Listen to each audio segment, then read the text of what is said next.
मुझे कुछ ज़रूरी बात पाकिस्तान के बारे में कि उनको मैं ये वारंट दूंगी एक महिला के मैं अफ़गान महिला होने के नाते पे कि हम लोगों का इंग्लिश या इंग्लिश रूसिया अमेरिकन कुछ नहीं कर सका।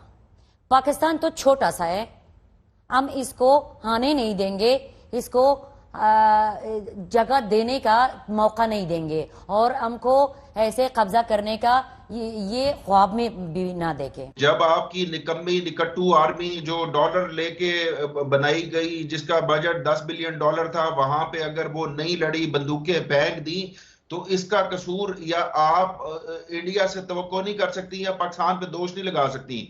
लड़ना आपने खुद था। सॉरी, यही पाकिस्तान दोहा, कतर, सऊदिया और अमेरिका, ये सब हम लोगों का बेवकूफ बनाते हैं।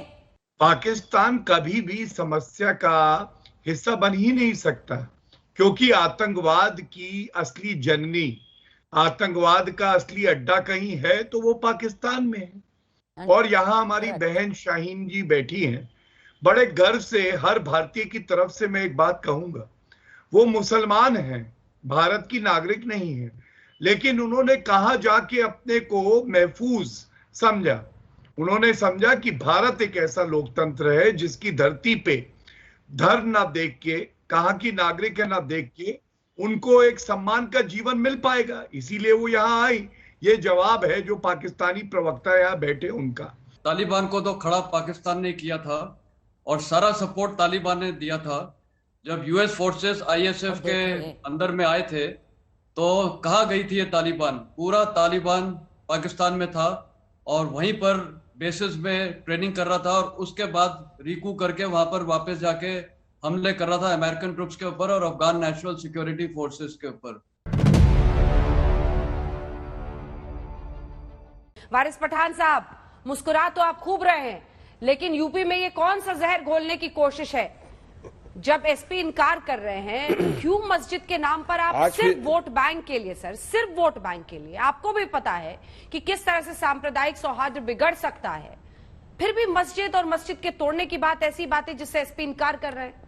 60 साल से ये तमाम जो सो कॉल्ड सेक्युलर पार्टियां थी, इन्होंने मुसलमानों के वोट को तो लिया मगर मुसलमानों के लिए किया कुछ नहीं। आज भी 8%, 9%, 10% वाला अगर chief minister, deputy chief minister बन सकता है तो क्यों नहीं 20% के अंदर से कोई बन सकता है? हम तो लीडरशिप पैदा वहां पर करने जा रहे हैं, तो हम क्या, हमारे ऊपर इल्जामात पोलराइजेशन का, हमारे ऊपर केसेस फाइल कर दिए जा रहे हैं। तो ये तो बीजेपी की बौखलाहट और घबराहट का नतीजा है। इनको डर लग गया कि ओवैसी साहब के आते इतनी रैलियों में तमाम भीड़ जब इकट्ठा हो गई, लोगों की मोहब्बत और लोगों अपनी दुआओं से नवाज रहे, इनसे देखा नहीं गया तो हम पे केस कर रहे। यहाँ पर जिस आपको 50 व्यक्तियों के सभा की अनुमति थी और आपने 50 से अधिक व्यक्तियों को वहां निमंत्रित कर लिया, तो स्वाभाविक तौर पर प्रशासन आपके खिलाफ कार्रवाई करेगा।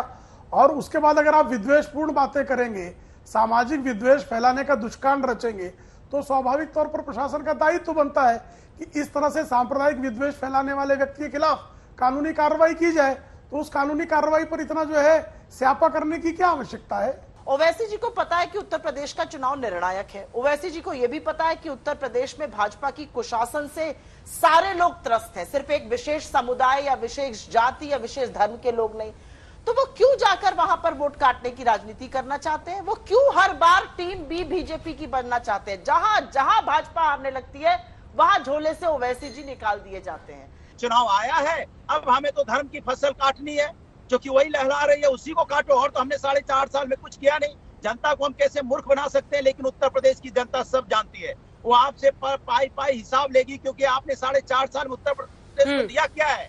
आप जहर तो बोते रहे हो, जहर तो आपने बोने का काम किया है, नफरत तो आपने फैलाई है, लेकिन दिया क्या? क्या आपने बनाया उत्तर प्रदेश को? कहां से कहा उत्तर प्रदेश को ले गए आप? एक मुस्लिम वोट को एक सेकुलर वोट की कैटेगरी बना लिया गया है और हिंदू वोट को कम्युनल वोट की कैटेगरी बना लिया गया है। यदि आप हिंदू वोटों के बारे में बात करेंगे तब तो कहेंगे कि ये तो बड़ा कम्युनलिज्म है, और यदि मुस्लिम वोटों का यदि सेकुलरिज्म, ये उसमें विभाजन नहीं हो, वोट बटे नहीं, यह कोशिश हो, तो ये सेकुलरिज्म का प्रयास है।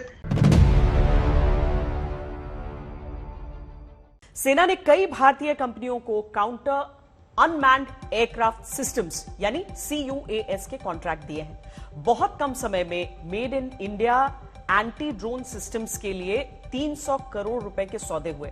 इन सिस्टम्स के जरिए सेना को सॉफ्ट किल और हार्ड किल दोनों तरह की क्षमताएं मिलेंगी। सॉफ्ट किल का मतलब है सीमा पार करने वाले ड्रोन को जैम कर देना ताकि वो बेकार हो जाए, और हार्ड किल का मतलब होता है हमला करके ड्रोन को पूरी तरह से ध्वस्त कर देना। भारतीय वायुसेना ने एंटी ड्रोन सिस्टम का जो लेटेस्ट ऑर्डर दिया है वो 155 करोड़ रुपए का है।